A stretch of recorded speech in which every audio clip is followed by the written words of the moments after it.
From busy highways to bus routes, from downtown trolleys to the Cross Bay Ferry. The evolution of transportation in Tampa Bay is kind of like the traffic itself, slow to change and sometimes stuck. What is the necessity to eliminate that route? We were there as people urged transportation leaders in Pinellas County not to cut the bus routes they depend on. If you eliminate that entire corridor, I don't know what I'm going to do. But the fact is, bus ridership in Pinellas County is trending down. We looked at the numbers going back 5 years. March 2019 compared to March 2015, ridership is down 21%.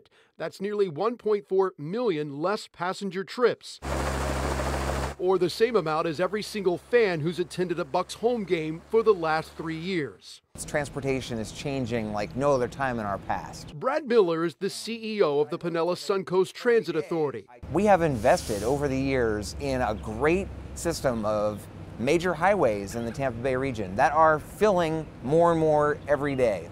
What we haven't done is invested in a public transportation network that people, other than the folks that have no other choice, can really rely on. Miller has the seemingly impossible task of expanding transportation options in a car culture town while running the lowest funded transit system of its size in the United States. Those two competing realities have forced the PSTA to consider cutting bus routes. As a rider myself and knowing how important it is to the community, just hearing those stories of how important it is to them, nobody wants to reduce the transportation options. But the roadblocks slowing down public transportation in Tampa Bay go far beyond money. Political disputes have become essentially transportation turf wars, and nowhere is that conflict more pronounced than here in Hillsborough County, where last November voters passed the transportation sales tax to fund a mass transit system, only to have it blocked by a county commissioner who filed a lawsuit. Why did you sue? I believe strongly that it's unlawful, that it's inconsistent with what general law allows.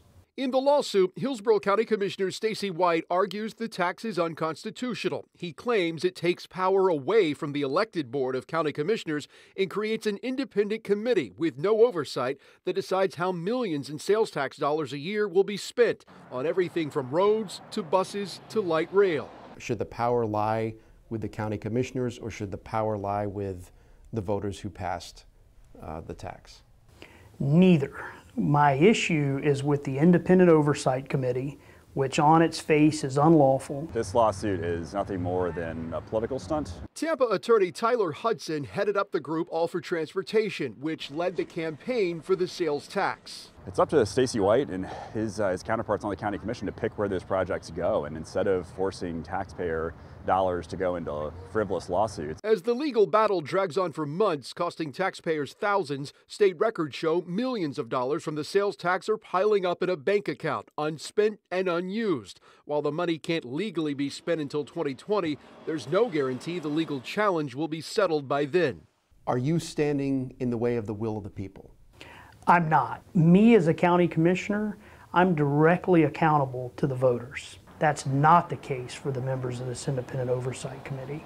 And back to the other side of the bay, where the conflicts of power are also playing out. Last month, city leaders in St. Pete Beach filed this resolution accusing the PSTA of misrepresenting the city in federal grant documents because they claimed the city had agreed to contribute $1.5 million to help pay for 60-foot buses. We were going, no. We first of all, when we can't afford to put money into this. Secondly, we don't like 60-foot buses. Mayor Al Johnson says the PSTA has misrepresented the city before.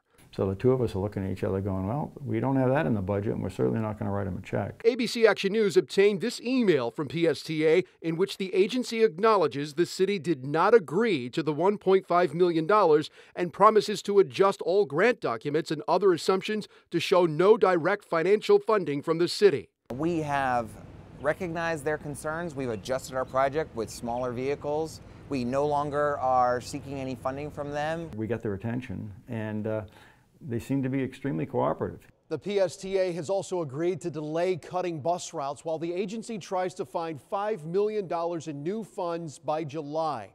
If they can't find that money, the cuts could be back on the table. Meanwhile, Commissioner Stacey White's lawsuit against the transportation tax faces a critical court hearing this Friday when a judge could decide if the case goes on.